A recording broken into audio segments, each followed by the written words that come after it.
another video. In this week's video, I am going to be sharing with you some tips and tricks on how to become fluent in English when you are not a native English speaker. I have received a lot of comments of people asking me how I got to be fluent in English when my mother tongue is Spanish. And I came up with a very little list of things that I have done throughout the years that have helped me get to the English level that I have now. Just a little disclaimer before we get started. I had the privilege of going to a bilingual school since I was 3 years old, and I also had the opportunity to move to the United States for like around a year and a half when I was 11 years old. So the English that I speak now is the hard work of a lot of people and some amazing opportunities. So you should not compare yourself to other people because you don't know what type of things they have experienced, what type of opportunities they have had. So these tips are some tips that really helped me, but are not the full picture of the English that I now have. And without further ado, let's get this video started. The first tip is to listen to a ton of music in English. When I was like 5 years old, I listened to music in English all the time. I listened to Michael Jackson, to Adele, to Katy Perry. I understood absolutely nothing of what they said, but just like listening since you're very young and since you're first getting used to this new language is amazing. And it's a great way, to like get used to the English that people actually speak, because the language that you get taught in the classroom has nothing to do with the language that you're going to speak with a native. Like, no. The English that you get taught from books to the English that people speak in the United States, it's completely different. And it's a little bit more similar to the English, the vocabulary, and the pronunciation that they have in songs. So listen to as many English-speaking artists as you can. My tip number 2 is to watch cartoons and kids shows.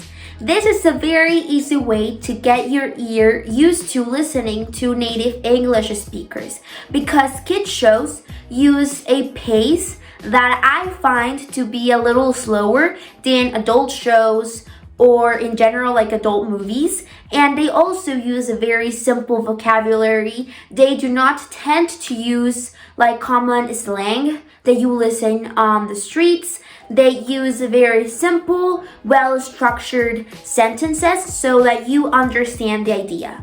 My tip number 3 is to read kids' books that have a lot of images.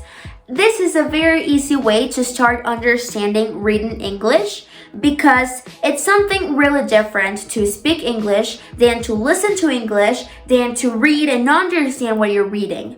Kids' books are as well very simple, use very simple vocabulary, very simple, well-structured sentences, and they usually have pictures. So pictures, when you're not very fluent with a language, are really helpful to understand what the whole entire text is talking about and kind of get an idea of what you're reading and understand what the reading and the topic is about. Also, something that really helps me, even till this day, when I'm reading like old English literature and I don't understand certain words, I try to guess the concept of the whole entire sentence and then try to understand what that word means. It's the same thing with images. If you look at an image, then you kind of get an idea of what the text is about. And if it is using very simple words, very simple vocabulary with minimum contractions and really well structured and grammatically correct sentences, then it's going to be really easy for you to understand what you're reading and start getting used to reading in another language that is not your mother tongue. My tip number 4 is to watch interviews.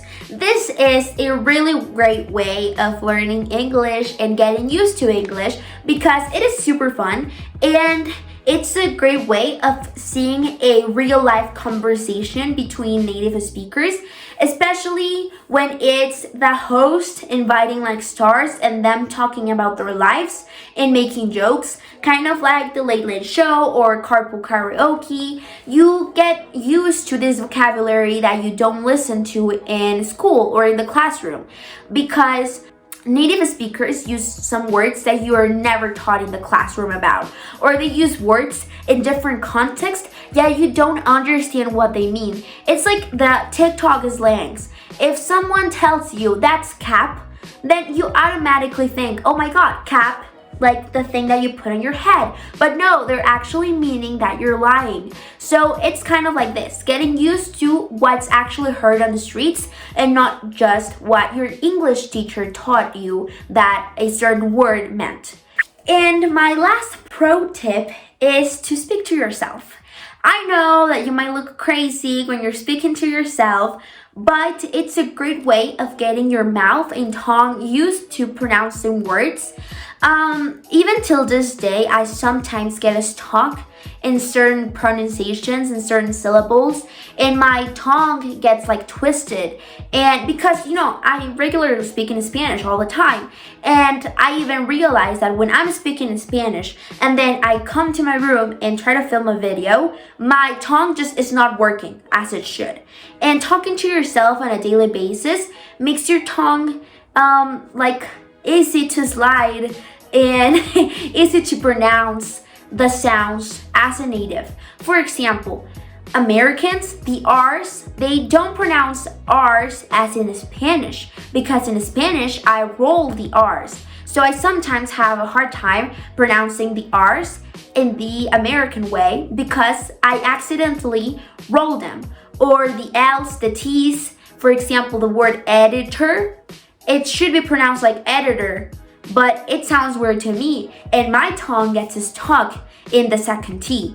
So if I talk to myself and just rehearse the words, rehearse as if I was talking to someone, then my tongue gets used to those sounds, and at the end of the day, you will be more fluent, and maybe you won't sound like a native, but you will have a great English that is very clear to understand, and maybe someday you might sound like a native. I think I sometimes, in certain words, I do pronounce them very Americanly, but some other words, no, definitely no. And that is it for this week's video. As I mentioned before, these are really simple tips that till this day I use, not only in English, but now that I'm learning French, these are great tips, trust me. And it's just about practicing, because a language has to be talked. A language is essentially to communicate to other people what you're thinking and how you're feeling. So you have to practice communicating. As I mentioned before, do not compare yourself to other people. I've had a lot of opportunities in my life to have the English that I have, and I'm extremely lucky for that. So hopefully these tips help you a lot, and also practice some exercises, some grammar. I'm not great at grammar, to be honest. Till at this point of my life, I don't really think of grammatic structures in my head. I just talk, and if it sounds right, then it's right. But it took me 16 years of my life to talk like this. So, practice, be patient, listen to music, talk to yourself. It's fun to learn new languages. It's a great skill that everyone should learn.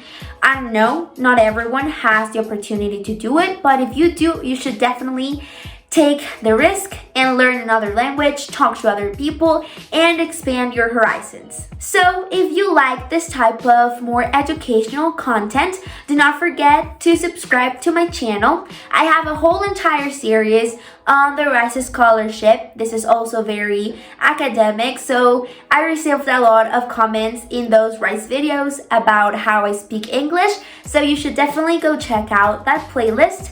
Do not forget to follow me on all of my social media. Leave any comments if you have any. I always read your comments. I always take your ideas into consideration. So do not forget to comment down below. And I'll see you guys next week. Bye bye. I am going to be sharing with you